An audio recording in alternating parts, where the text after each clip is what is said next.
Today we're going to talk about another challenge in suturing, and that is when you're suturing delicate tissues like mucous membranes and thin skin. Suturing delicate tissues can be found in many procedures like spades, soft tissue repair, dental surgery, and so on.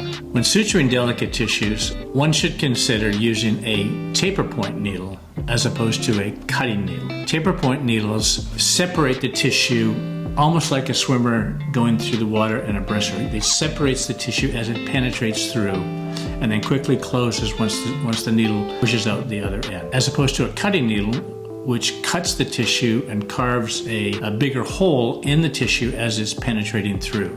While using a cutting needle is great for tough tissue, it's not necessarily needed when you're using it on thin, friable tissue.